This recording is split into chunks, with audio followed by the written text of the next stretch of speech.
Another secret is consider booking your event in that guest speaker's hometown. It is an easier yes if the event is taking place at home, right? So why not give that a try if you have a guest speaker that's just really important to you that you get onto your roster of speakers at your event? How are entrepreneurs like us daring bravely to build a stage, ditch the sweatpants, and step up to the mic? How do we create our own transformative events so we can get our message out into the world in a bigger way that's not only profitable, but it's actually something we can be proud of? That's the question. And the answers are inside this podcast.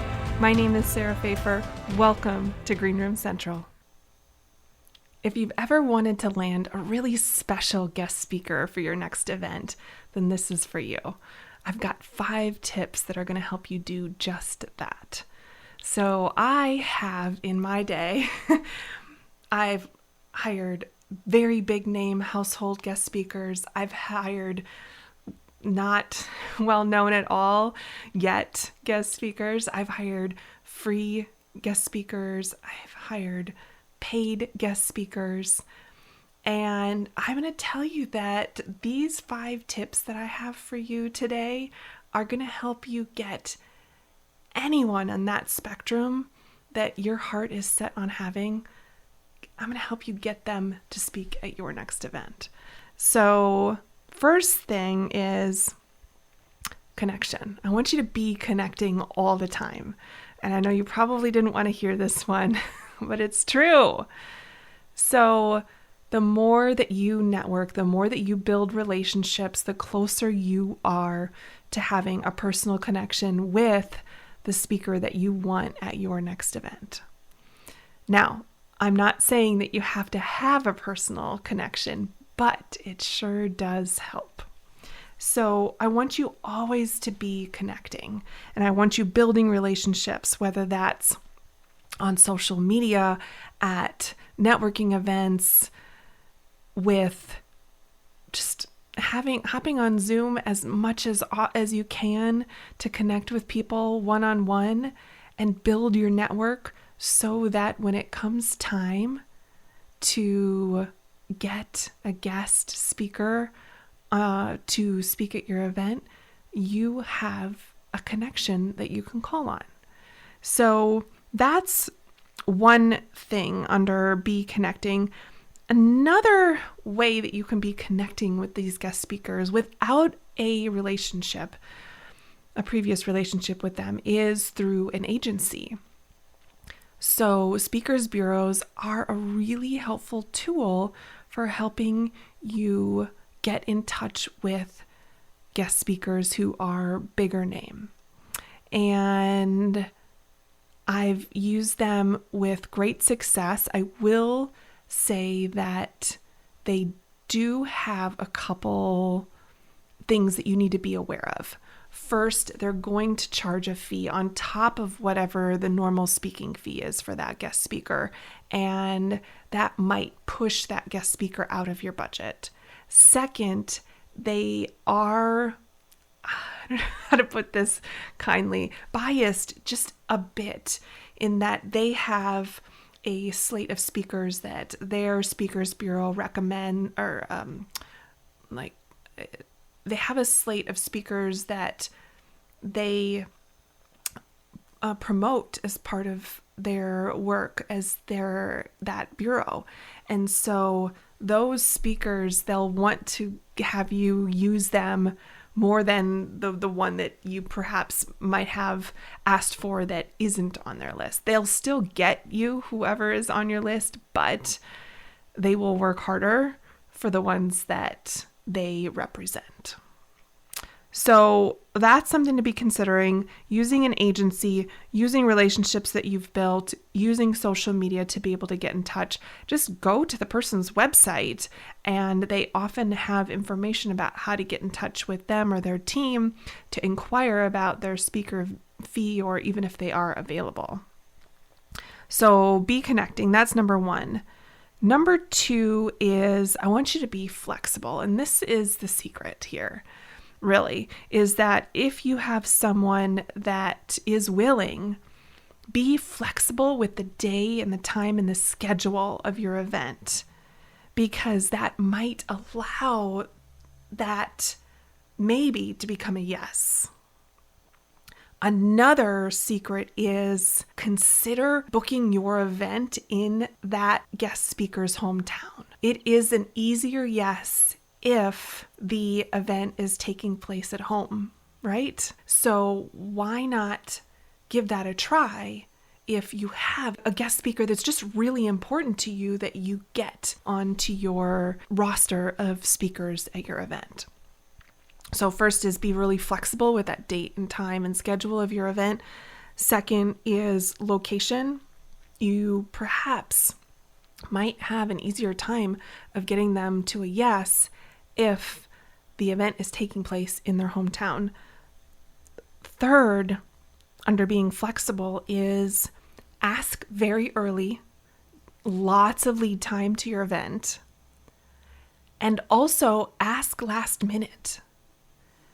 Leave some space for magic and serendipity, because they might not be willing to commit to your event really far out, but they might if you're asking them just a couple weeks out. Their calendar might be a little more solidified. They might feel like they know how it could fit in. And so being flexible also includes that asking early and asking late. So that's number 2, being flexible. Number 1 was be connecting. 2, be flexible. 3 is be clear. Ultimately, you're making an ask. And so be very clear about what it is that you're asking for. There's this whole spectrum of what people ask for when a guest speaker is coming to their event. And I want you to be clear with what the ask is for your event. Is it a 1-hour keynote? Done, and they're out. Is it a 1-hour keynote followed by a Q&A session just for VIPs? Is it something more? You get to decide what the ask is and get creative. I would encourage you to do so. But ultimately, it's your ask, and the clearer you can be with what the parameters are on that ask, the easier it is for a guest speaker to say, yes, that's a heck yeah for me, or no, it's a no. So I need you to be clear. That's number 3. Number 4 is be generous. Yes, so often people are willing to speak for free, but it's not always the case. And so be aware that it might simply take honoring that they have a speaker's fee and paying that. And pay their travel expenses, their airfare, their food, their beverage, their transportation, their sleeping rooms.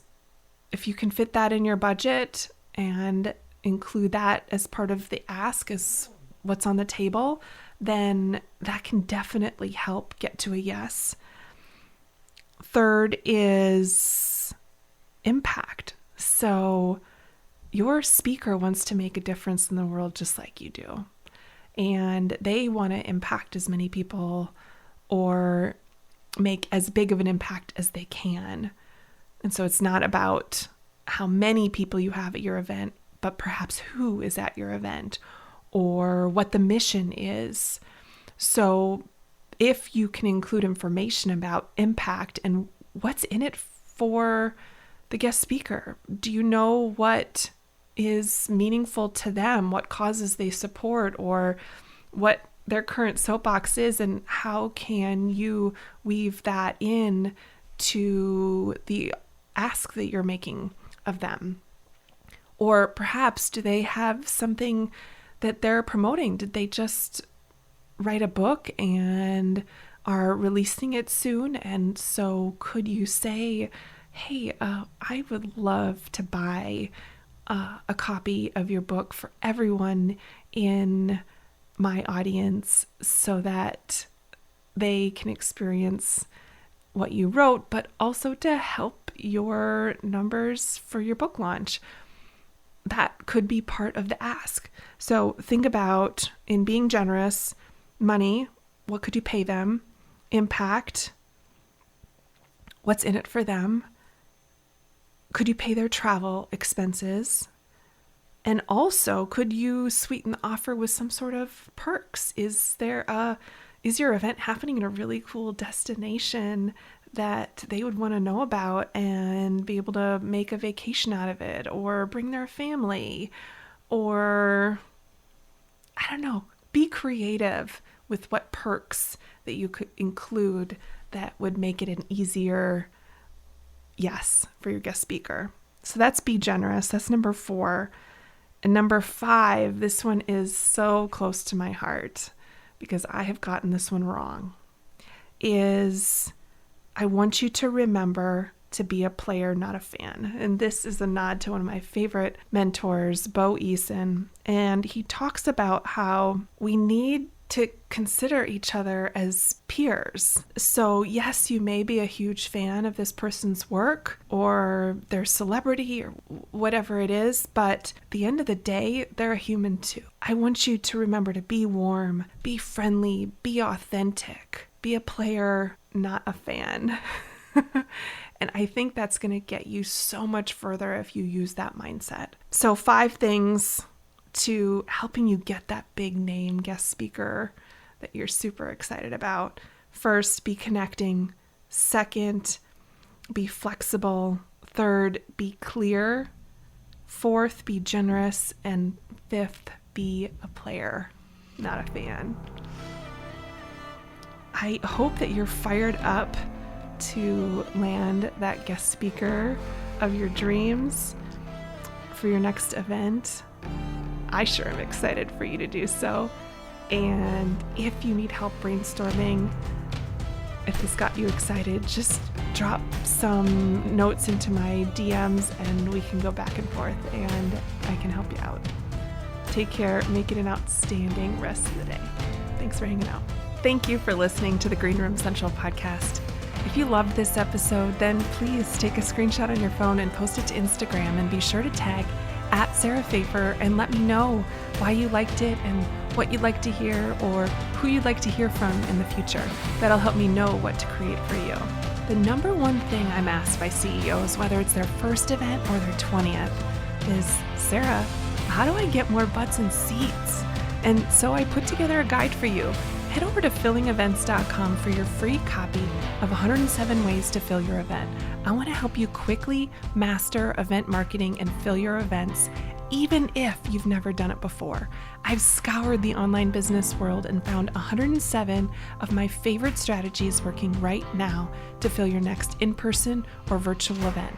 Create the event promotion plan you need from these easy to implement, customizable strategies for free over at fillingevents.com. I appreciate your commitment to leveling up and learning the mindset and strategy of live events. Keep going. Keep learning. If you want more, head over to greenroomcentral.com for show notes and all the links from today's episode.